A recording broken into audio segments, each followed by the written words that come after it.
ब्रह्मा जी के कहने पर सभी देवता वानर रूप धरकर प्रभु श्री राम की सहायता करने गए। ब्रह्मा जी स्वयं जामवंत का रूप लिया और आखिर में भगवान रुद्र के 11वें स्वरूप हनुमान जी गए। रुद्र जो प्रलय के देवता है, जिनका स्थान सबसे ऊपर है, जो वीरों के भी वीर है, इसीलिए महावीर हनुमान कहलाए। और क्योंकि जब तक विनम्र नहीं बनोगे पाप नहीं मरेगा, इसीलिए जीवन में हमेशा विनम्र बनकर रहो और सेवा विनम्र होकर ही करी जाती है। जिस सेवा में स्वार्थ ना हो, विनम्रता हो, ऐसे हनुमान जी सनातन वैदिक साहित्य में सेवा और विनम्रता के प्रतीक है। हनुमान जी ने सेवा के अर्थ का उदाहरण सारे संसार में रखा है। आज हम सेवा से कुछ ना कुछ चाहते हैं, किंतु हनुमान जी ने कहा जिसमें स्वार्थ हो, कुछ पाने की इच्छा हो, वो सेवा नहीं है। इसीलिए राम जी ने जब हनुमान जी से कुछ मांगने को कहा, तब हनुमान जी ने सिर्फ निस्वार्थ भक्ति की इच्छा व्यक्त करी, कुछ भी नहीं मांगा। ऐसा उदाहरण सारे संसार में कहीं नहीं मिलेगा हमें।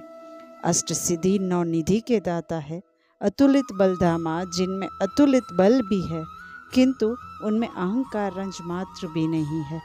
हनुमान जी इतने शक्तिशाली थे कि वे अकेले ही रावण का नाश कर सकते थे, किंतु वे स्वयं को श्री राम का सेवक मानते थे, इसीलिए रावण को नहीं मारते हैं। रामायण में सुंदरकांड में हनुमान जी की महिमा का वर्णन हमें देखने को मिलता है, जिसके सार को हम यहाँ पर संक्षिप्त में समझेंगे। सुंदरकांड उन्नति का कांड है, उपासना कांड है।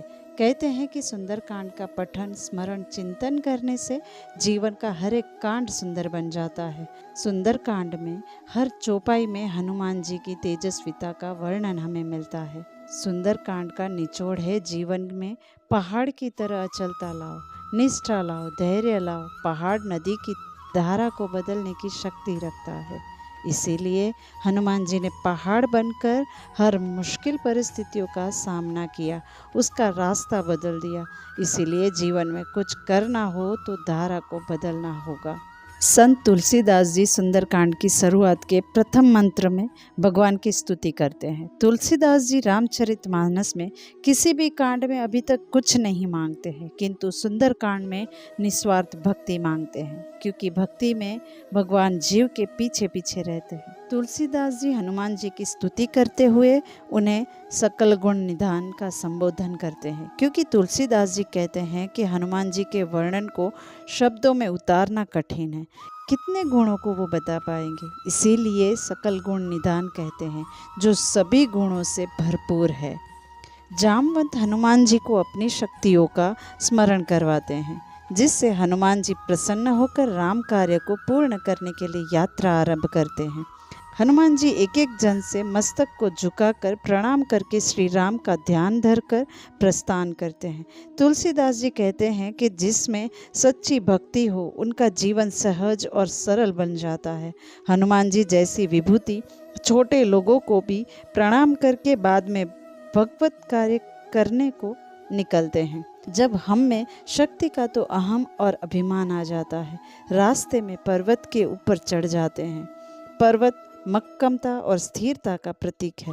हनुमान जी के पैरों में मक्कमता है। हनुमान जी को प्रभु भक्ति में पूर्ण निष्ठा है। हनुमान जी निष्ठा मन, वचन और कर्म से परिपक्व है। पर्वत के ऊपर चढ़कर प्रभु का स्मरण करते हुए हनुमान जी 400 योजन विशाल समुद्र का अवलोकन करते हैं और पग दबाकर लंबी उड़ान भरते हैं। तुलसीदास जी कहते हैं कि उनके पैर के दबाने से पर्वत पाताल के अंदर चला गया। यहाँ पर पर्वत अहंकार का प्रतीक है, जिसे हनुमान जी जैसे वैरागी और त्यागी ब्रह्मचारी के पैर से अहंकार पाताल में पहुँच जाता है। इस प्रकार हनुमान जी समुद्र के ऊपर से अपनी यात्रा आरंभ करते हैं। इस समय समुद्र ने अपनी अंदर के मैनाक पर्वत को हनुमान जी के लिए विश्राम के लिए बाहर आने को कहा। हनुमान जी राम काज किने बिनु मोहि कहाँ विश्रामा, यानी भगवान राम का कार्य किए बिना मुझे विश्राम कहाँ। यहाँ पर मैनाक सुवर्ण पर्वत है। तुलसीदास जी कहते हैं कि जब जीव भक्ति की प्राप्ति करने निकलता है तो प्रथम माया यानी कि सोना आपको घेर के खड़ी होगी और कहेगी कि आराम करो। माया यानी सोना कभी किसी को आराम दे सकता है भला? हनुमान जी अपनी विवेक बुद्धि से सोने के पर्वत को पार कर सुरसा नामक सर्पों की माता, जो हनुमान जी को खाने को सज्ज थी, लेकिन हनुमान जी ने अपनी विवेक बुद्धि से उसे भी पार कर लिया। हनुमान जी सुरसा के साथ युद्ध नहीं करते हैं। यहाँ पर तुलसीदास जी कहते हैं कि भक्ति मार्ग में कोई विघ्न आए तो उसके साथ स्पर्धा नहीं करनी चाहिए, ना ही युद्ध या टक्कर करनी चाहिए। सामने वाले को नीचा दिखाने से अच्छा है अपने व्यक्तित्व का विकास करिए, किंतु लड़ाई में अपना समय बर्बाद नहीं करें। अपनी भक्ति को बढ़ाओ, अपनी साधना में समय लगाओ, इससे विघ्न अपने आप दूर हो जाएंगे।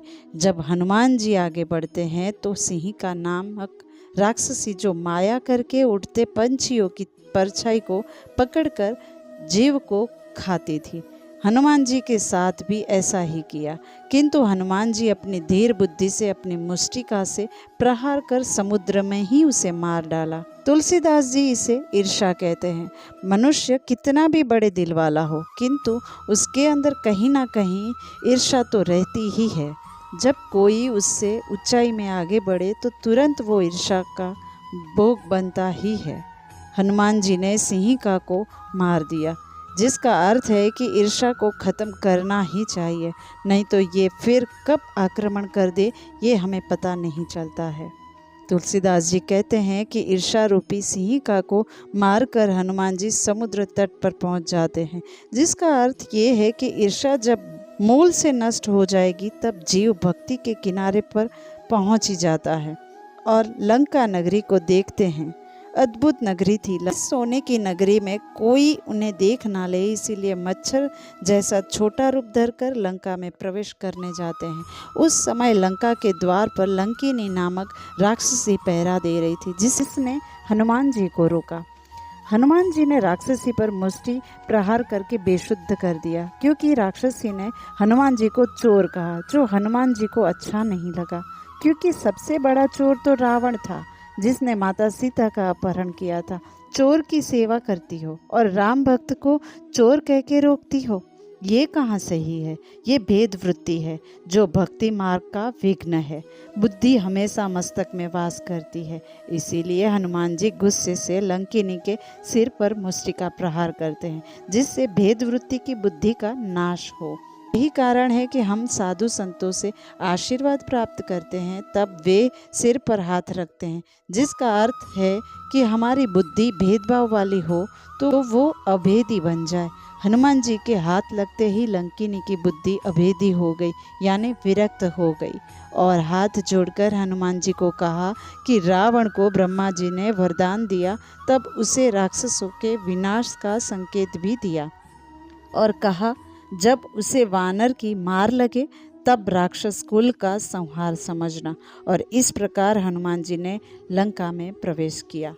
जब हनुमान जी लंका में पहुंचते हैं तो लंका मोह माया है, जिसे हनुमान जी लंका की सुंदरता को देखकर मोहित नहीं होते। वे सोने की लंका को जला देते हैं। इसीलिए जीवन में कुछ करना है तो मोह माया को त्यागना होगा, तभी भक्ति में सफलता मिलती है। लंका में हनुमान जी विभीषण से मिलते हैं, जो श्री राम का जप कर रहे थे। इसका अर्थ है राम से बड़ा सुंदर कोई नाम नहीं है। जब सीता जी से मिलते हैं तो भूख के कारण फल खाते हैं, यानी जब कार्य पूर्ण निष्ठा से करते हैं तो उसका फल भी सुंदर प्राप्त होता है। और फल खाकर हनुमान जी वृक्ष को उखाड़ देते हैं, क्योंकि जहाँ माया हो वहाँ फल की प्राप्ति नहीं हो सकती। एक और संदेश मिलता है कि संसार में रहकर खाओ पियो, अपने कर्म करो, किंतु श्री राम को अपने हृदय में हमेशा रखे। तुलसीदास जी कहते हैं कि वृक्ष मोह का स्वरूप है। जब सीता रूपी भक्ति प्राप्त हो जाती है तब मनुष्य मोह रूपी वृक्ष जड़ से उखाड़ देता है। जब रावण को पता चलता है तो अपने पुत्र अक्षय और मेघनाद को हनुमान जी को बंदी बनाने भेजते हैं। अक्षय कुमार को मार देते हैं हनुमान जी और मेघनाद के मास्त्र से हनुमान जी बंदी हो जाते हैं, क्योंकि हनुमान जी विवेकी थे। कितना भी क्रोध आ जाए परंतु विवेक हमेशा जागृत रखना चाहिए। विवेक के कारण ब्रह्मास्त्र का सम्मान करते हैं और रावण के पास ले जाते हैं और उनकी पूंछ में आग लगा देते हैं। वानर को अपनी पूंछ से अधिक प्रेम होता है। यहाँ तुलसीदास जी कहते हैं कि जो भक्ति करता है संसार उनकी पूंछ पर ही आग लगाते हैं, किंतु हनुमान जी बुद्धि से काम लेते हैं और अपनी पूंछ बड़ी कर देते हैं। इतनी लंबी करते हैं कि पूरे नगर में कहीं तेल और कपड़े नहीं बचते, सिर्फ लोगों के पहने हुए ही कपड़े रहते हैं और पूरे नगर में हनुमान जी को घुमाते हैं और सभी हनुमान जी की हंसी उड़ाते हैं। इस पर तुलसीदास जी कहते हैं कि जो भक्ति करता है संसार उसकी हंसी उड़ाता है, गाली भी देता है और उन्हें जलाने का प्रयास भी करता है। लेकिन अगर हनुमान जी जैसी दृढ़ भक्ति होगी तो वो स्वयं नहीं जलेंगे, किंतु समाज में चल रही गलत मान्यताओं को जला देंगे। और फिर हनुमान जी की पूंछ में आग लगाई जाती है और यहाँ पर हनुमान जी विशाल रूप धारण कर सारी सोने की लंका को जला देते हैं। तुलसीदास जी कहते हैं कि हनुमान जी ने अशोक वाटिका और विभीषण के घर के सिवाय सारी लंका को जला दिया था। तुलसीदास जी ये भी कहते हैं कि जो भी राम प्रेमी को जलाने का प्रयास करेगा वो स्वयं ही जल जाएगा। इस समय भगवान शिव माता पार्वती को कहते हैं, जिसके अंदर अग्नि समाई तो उसे अग्नि कैसे जला सकती है। सारी लंका को जलाकर हनुमान जी समुद्र में अपनी पूंछ की आग को बुझाते हैं और सहज रूप में आकर माता सीता के पास आकर श्री राम को देने के लिए निशानी मांगते हैं। तब सीता जी अपना चूड़ामणि देती है और चूड़ामणि लेकर श्री राम के पास आते हैं। सभी वानर प्रसन्न हो जाते हैं और भगवान श्री राम हनुमान जी को अपने हृदय से लगाते हैं और हनुमान जी भगवान राम को चूड़ामणि देते हैं और माता का संदेश देते हैं। संदेश सुनकर भगवान की आंख में अश्रु बहते हैं और फिर लंका की तरफ आगे बढ़ते हैं। इस तरफ लंका में रावण लंका के जलने से चिंतित था। तब विभीषण उन्हें राम की शरण स्वीकारने की सलाह देते हैं, लेकिन रावण विभीषण को लात मारकर निकाल देते हैं। यह देखकर तुलसीदास जी कहते हैं कि जो संत होते हैं वे स्वयं का बुरा करने वालों का भी भला ही करते हैं।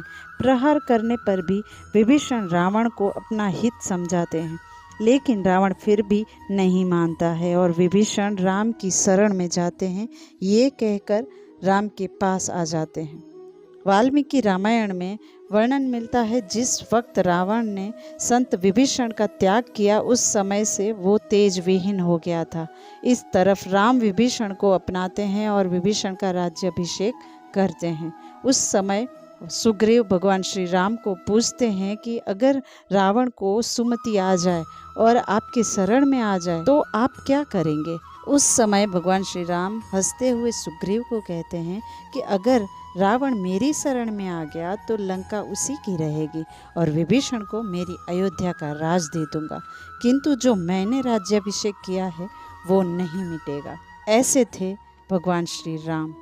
और फिर श्री राम समुद्र से मार्ग के लिए प्रार्थना करते हैं और 3 दिन तक निर्जल निराहार रहते हैं। जब समुद्र फिर भी मार्ग नहीं देते तब श्री राम अग्नि बाण से समुद्र को सुखाने के लिए संधान करते हैं। आखिर समुद्र आकर वानर सेना में नील और नल वानर का उल्लेख करते हैं, जिनके स्पर्श से पत्थर भी समुद्र में तैरने लगते हैं। इस प्रकार तुलसीदास जी ने सुंदरकांड का वर्णन किया है, जिसके सार को हमने संक्षिप्त में समझा। कहते हैं कि जो निरंतर सुंदरकांड का पाठ करता है उन पर शनि की क्रूर दृष्टि कभी नहीं पड़ती है। सुंदरकांड में हनुमान जी के शौर्य की गाथा का वर्णन मिलता है, जो हमें जीवन में संदेश देते हैं। जो भक्ति मार्ग में आने वाली परिस्थितियों का सामना कैसे करे, ये संदेश सुंदरकांड के द्वारा हमें मिलता है। जय श्री राम। अस्तु।